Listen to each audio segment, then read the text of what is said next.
Jongleur des mots, dompteur d'idées. Mathieu Bock-Côté, tout un spectacle cérébral. Alors, c'est l'événement politique des dernières semaines, mais plus encore des derniers mois, mais plus encore de la dernière année, et peut-être de l'année qui commence. C'est la montée de Pierre Poilievre et le fait que le Parti conservateur, on est à 2 ans au moins des élections, probablement, mais le Parti conservateur est premier dans les sondages et Pierre Poilievre est parvenu, après une traversée du désert qui a suivi le départ de Stephen Harper, à replacer le Parti conservateur au premier rang, mais demeure une énigme dans tout cela. Quelle stratégie pour le Québec? On en parle aujourd'hui avec Pierre Paulus, qui est député, évidemment, du Parti conservateur au Québec, dans Charlebourg, Haute-Saint-Charles. Monsieur Paulus, bonjour. Bonjour, M. Bock-Côté. Plaisir d'être Alors, avec une vous. question. Ah ben, c'est un plaisir aussi. Alors, une question première, tout simplement. En ce moment, est-ce qu'on assiste, c'est une question vraiment de mise en bouche, mais est-ce qu'on assiste à la chute de Justin Trudeau ou à la montée de Pierre Poilievre? C'est quoi exactement le moteur, selon vous, du déplacement de décor en ce moment? Je pense que c'est un peu les deux en même temps. Écoutez, M. Trudeau, je pense qu'il a démontré depuis 8 ans que sa gestion est une catastrophe, là. Je veux dire, la gestion du pays est catastrophique sur tous les niveaux, hein, au niveau économique, mais également au niveau social, au niveau international. Donc, on arrive avec Pierre Poilievre, qui est un député d'expérience. Il faut savoir que Pierre Poilievre est en politique depuis une vingtaine d'années, a été ministre dans le gouvernement Harper.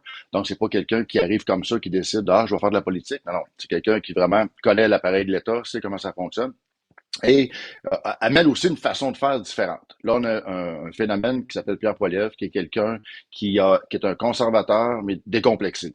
Donc, ça se transpire sur l'ensemble des conservateurs. Même chez nous, les députés conservateurs du Québec, on a toujours eu un peu de difficulté, des fois, honnêtement, à assumer peut-être des conservateurs. Souvent, les gens disent, les gens même qui votent pour nous disent, on vote conservateur. Ça, c'était à une époque. Aujourd'hui, le conservatisme est décomplexé avec un homme comme Pierre Poilievre et on n'a pas peur de dire les choses telles qu'elles sont et c'est ce que j'apprécie beaucoup de lui. Alors, c'est quoi la différence entre un conservateur, pour les électeurs, je le comprends, mais pour un député comme vous, c'est quoi la différence entre un conservateur complexé et un conservateur décomplexé? Qu'est-ce qui se passe dans la tête d'un député Au Québec, conservateur qui se décomplexe?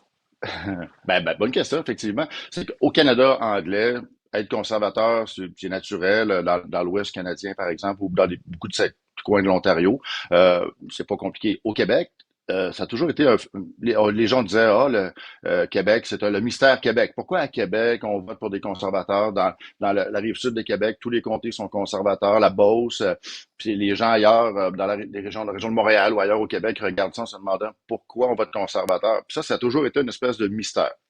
Puis nous, on est élus, on est là, on a notre population qui vote pour nous, qui fait en sorte qu'on est élus. Mais en même temps, lorsqu'on parle, on va, par exemple, moi, comme lieutenant du Québec, lorsque je vais à Montréal ou dans le couronne de Montréal, je dis conservateur, c'est toujours une espèce de regard. Les gens nous regardent en disant, c'est bizarre ça, il y a des conservateurs au Québec. Ben oui. Puis là, c'est là que d'être décomplexé, c'est d'être capable de dire oui, je suis conservateur et voici pourquoi je suis conservateur. Parce que, puis là, on parle de nos valeurs économiques, de ce qu'on veut faire pour le pays et comment, comme conservateur du Québec, on inclut le Québec dans ce Canada qui est complexe. Et moi, c'est ça que je sais comme vous êtes souverainiste convaincu, c'est correct. Moi, je suis un nationaliste, un fier Québécois, puis je veux justement que le Québec soit plus fort dans cet ensemble fédéral qu'est le Canada. Et c'est notre défi comme conservateur. Et on Québécois. arrive bientôt à la question du Québec, mais il y a une espèce de point de passage, en fait. Vous dites nos valeurs économiques.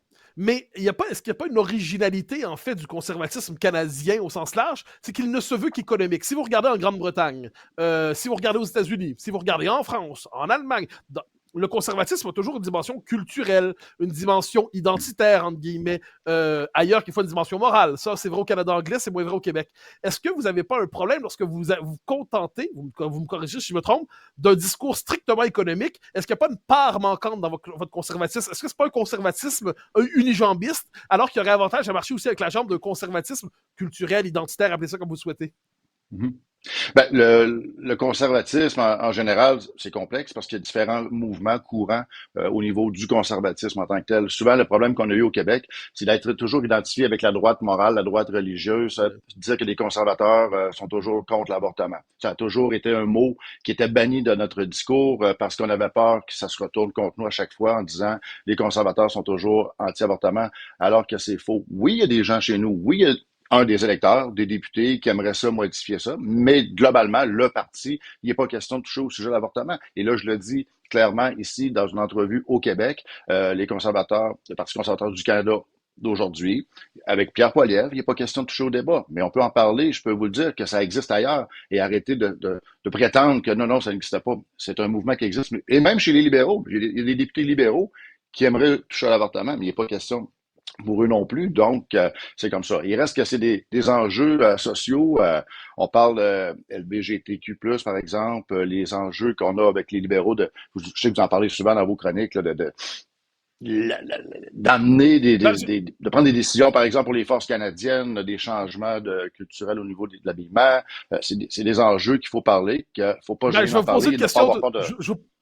Je vous pose une question toute simple. Dans mon esprit, voir complexé, décomplexé. Pour vous, par exemple, est-ce qu'un homme peut être enceinte?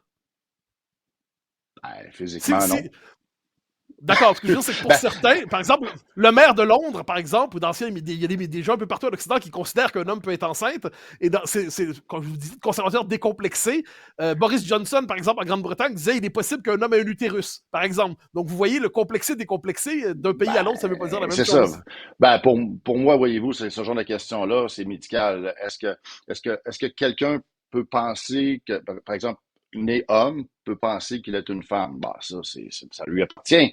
Mais est-ce que médicalement parlant, un homme peut être enceinte? Ben, moi, je pense pas. À moins que quelqu'un m'explique que ça peut se faire, là. Mais bon, à un moment donné, je veux dire, ça, c'est des questions, justement, qui sont délicates, mais il faut pas avoir peur d'en parler. C'est ça, d'être décomplexé, c'est de dire, oui, moi, je pense que non. Mais après ça, si quelqu'un dit, je pense que oui, ben, OK, on a un débat, c'est tout. Alors, on touche la question du Québec maintenant. Alors, vous avez une stratégie pour le Québec. Depuis Brian Mulroney, les conservateurs n'ont pas été capables d'avoir une majorité québécoise, de rejoindre la majorité de l'électorat québécois. Que s'est-il passé depuis et espérez-vous retrouver des appuis dignes des années Mulroney? Les Québécois sont plus conservateurs qu'ils ne le pensent. À preuve, à l'époque de Mulroney, je veux dire, le Québec était bleu conservateur. On a eu une scission, une coupure à un moment donné, de là la création du Bloc québécois. Donc, le Bloc québécois a été créé, oublions pas, en réaction avec M. Bouchard. C'était une réaction qui devait être temporaire. Finalement, ça fait 30 ans, même un peu plus de 30 ans que le Bloc existe.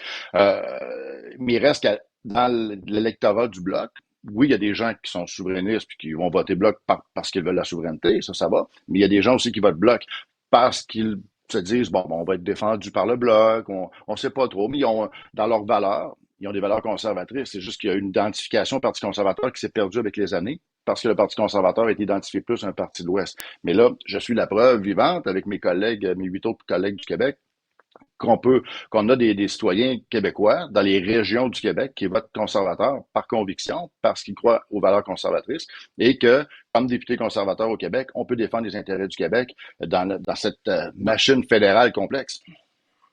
Alors, une dernière question, il nous reste 2 minutes environ, une dernière question toute simple. Est-ce que c'est envisageable pour vous que le Parti conservateur obtienne sa majorité sans avoir de véritable ancrage au Québec? Est-ce que pour vous, ce sera un problème, en fait, une majorité canadienne-anglaise, mais qui fait l'économie du Québec parce que le Québec pèse plus assez, tout simplement? Ben, écoutez, mathématiquement, c'est possible de gagner un gouvernement majoritaire sans le Québec, ou à peu près. On l'a vu en 2011, on avait 5 députés au Québec conservateurs. Est-ce que le Québec a été maltraité à l'époque? Non. M. Harper était très respectueux du Québec, qui a même amené la reconnaissance de la nation québécoise dans son époque de gouvernance. Il reste que pour moi, c'est sûr que d'avoir un maximum de députés conservateurs au Québec, c'est avantageux pour le Québec, parce qu'à partir du moment où on a un gouvernement conservateur majoritaire, d'avoir une équipe forte de députés conservateurs, c'est hyper important pour, actuellement, même les 9, on est 9 actuellement dans notre caucus de 119, et on a une force très, très importante pour les différents enjeux. Donc, d'avoir un gouvernement conservateur, ça prend une équipe forte du Québec pour justement pouvoir faire l'équilibre, avoir un bon équilibre pour la gouvernance du pays, qui inclut Alors, notre Québec et que le Québec soit fort. Une toute dernière question. On le sait, les questions identitaires prennent beaucoup de place au Québec. Là, il y a le débat sur la loi 21 qui va être devant la Cour suprême. Pour vous, ces questions-là, est-ce que ça relève du Québec et seulement du Québec, ou il est normal que la Cour suprême, finalement, décide ce qui est bon ou mauvais pour le Québec, par exemple en matière de laïcité ou de langue française?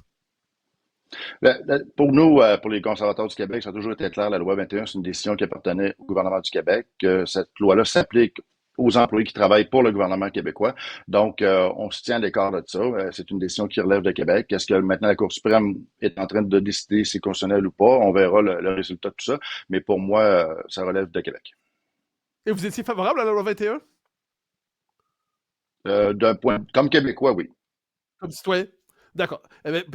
Pierre Paulus, c'est un plaisir de vous recevoir. Nous vous recevrons à nouveau. Ça fait plaisir. Et bonne chance par ailleurs pour vos prochaines entreprises politiques. Merci infiniment. Merci. Au revoir.